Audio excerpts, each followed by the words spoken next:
I'm really not sure if you can see it back there because there isn't much to see. But a half mile or so down the track is a little town called Venlo.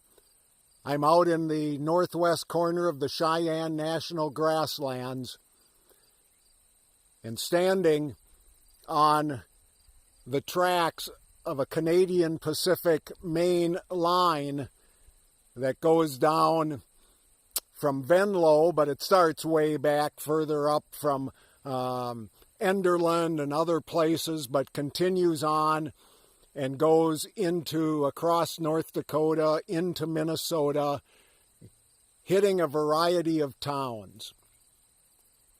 But what happens if you don't want to go to Venlo? Because even if you could see it, there isn't much there anymore. A township road, a ranch with some cattle, but there isn't much there. In its day, trains were pretty good things. I remember the farm I grew up on, about 4 miles away was a train track.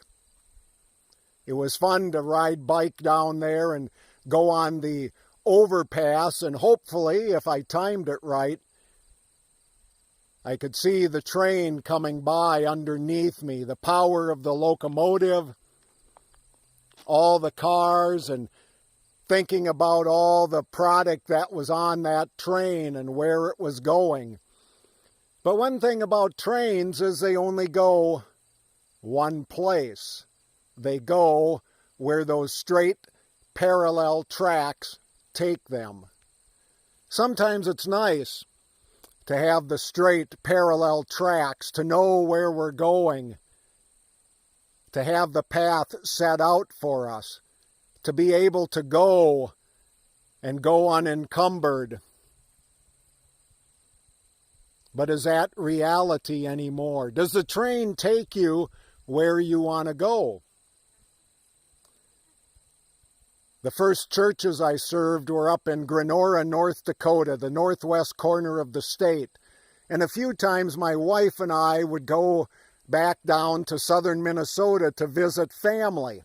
So we'd get on Amtrak at Williston, North Dakota, and get off at St. Paul, Minnesota.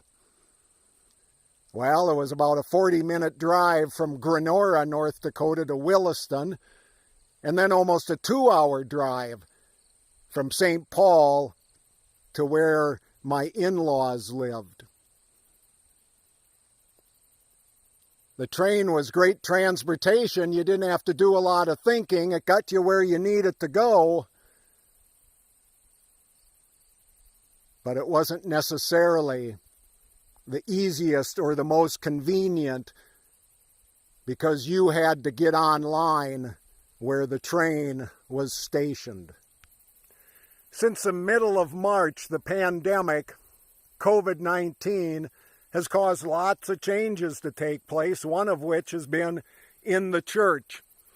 Worship services, activities, all of those things, confirmation, choir, quilting, all of those activities which seem to be a part of congregational life in this part of the world have come to an end. Some congregations have opened up, but all of those activities aren't there. And now as we look at what's going to happen this fall, not only in education, and are we going to have in-building school, but what does that do for our faith development, our spiritual development, education?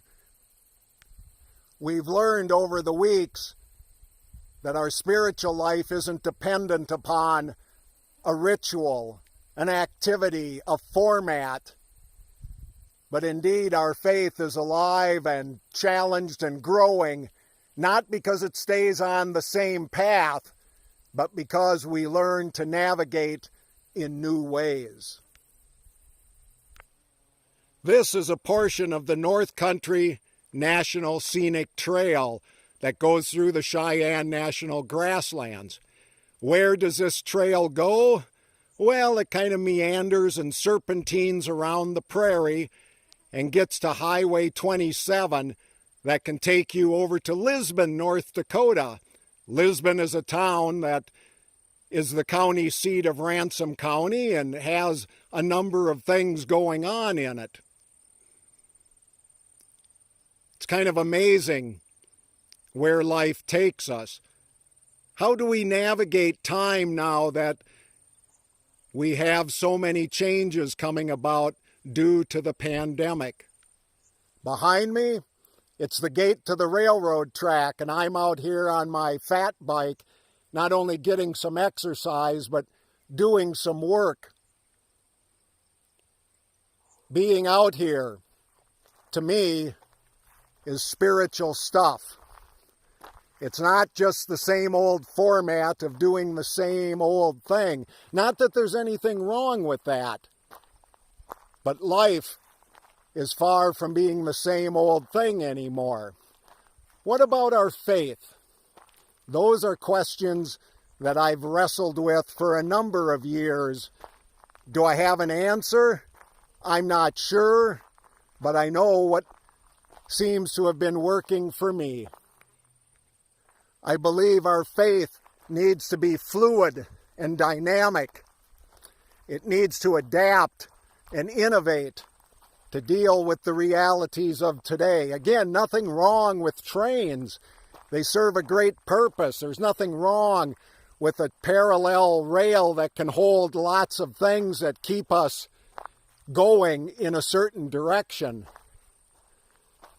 But once again, I don't believe life is that easy anymore. So, part of what I've developed over the course of time is a way to work with people on their individual journeys of life. Where are they going? How do they want to get there? What are the sights along the way?